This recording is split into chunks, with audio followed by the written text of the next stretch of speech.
So for our backyard motion light, we use one of these. This is a PIR sensor, stands for passive infrared. You'll see these in all the motion lights you find at Home Depot, Walmart, Amazon, all that. At basically anywhere you have a motion light, you have one of these. What this does is this detects the heat of the body heat of a person or animal or whatever passing through its detection zone.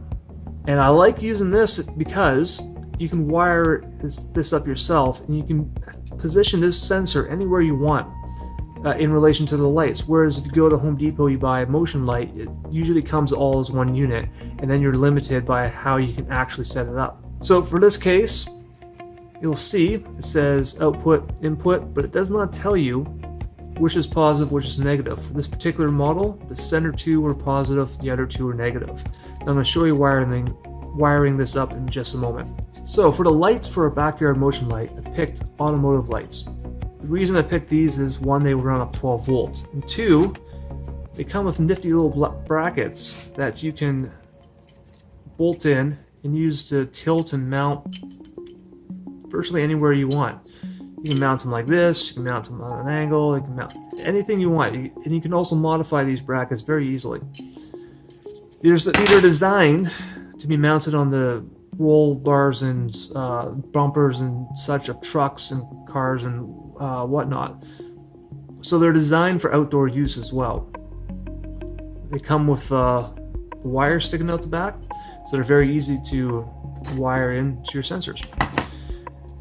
And these particular models, 18 watt, it's pretty bright. I've tested it out already, and it'll work quite nicely.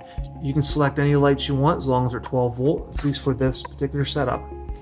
For the power supply, just a standard 12 volt power supply. But this one has this little thing here. And what it does is it allows you to wire in wires directly into here, where you can plug it into here. Makes things very easy, very seamless.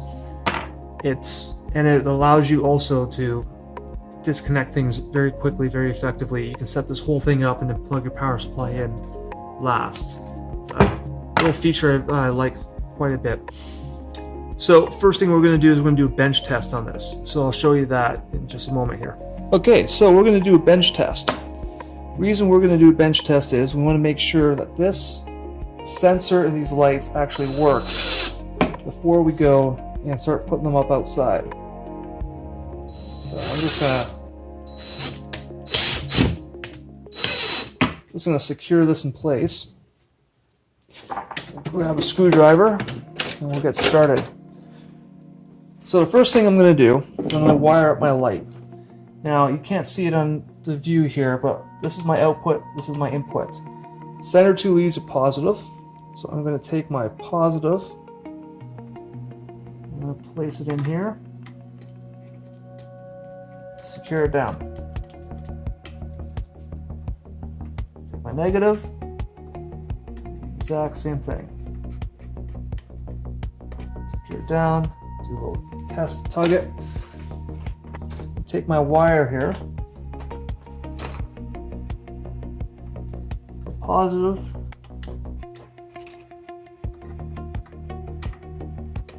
secure that down, go negative, and we'll secure that down. Oh, hang on, that doesn't quite work, did it?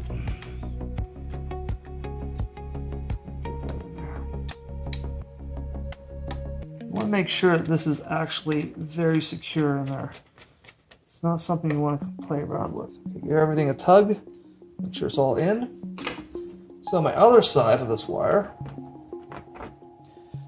is going to go into the connector to my power supply. Let's see if you can see that there. It says positive and negative on there, so I'm going to make sure that I place these correctly. I have. So we got the negative and the positive. So plug in my power supply. let's position this just like this. Before I do anything else, before I plug in my sensor here, I need to make sure that it's not going to see me. So what I'm going to do, I'm just going to take the cardboard box and put it on there. Now you're going to see the light turn on, but that's fine. So plug this in, the light's going to turn on. And all we're going to do is we're going to wait and make till the light turns off, and then we'll test out the sensor. It's going to take a minute or so here. There we go, light has turned off. See, now I moved. So I'll just stand still here. It still detected my heat through the box. I should have probably used a towel. Okay, there we go. It turned off. Now I'm just going to move. I move, it turns back on. And if I stay still, it's going to turn off again. So we know the sensor works, we know the light works. That's the important part in this one. So that's why we do a bench test. Bench test confirms that this sensor works as advertised. It definitely detected my body moving, even detected it through the cardboard box, which is something we just found out about. So all we're going to do now is we're going to disassemble this system, and we are going to set it up outside in the position that we are planning on using this. And I will show you that next. Okay, just a little note on wiring. Try to keep your wiring inside rather than outside. And right here, I didn't have too much of a choice for a temporary thing here. This was just fine. But you want to have all your wiring going inside. And since I'm guarding my little shed here, I wanted to make sure that all my wiring went inside the confines of this rather than on the outside. But yeah, that's basically it. Okay, so this is what I've done. Installed my light above my shed. I installed my PIR sensor right there. Step back. It should cover this whole area in light. So I'm going to plug it in and we'll see what happens. Okay, so it's plugged in. Sensor's right there. So I'm going to hide around the corner here till it turns off. Should be any minute now. There it goes. So the sensor is turned off. The PIR sensor has turned off. Therefore, it should work when I come around the corner. There we go. Motion sensor light. It turns on when someone walks past it.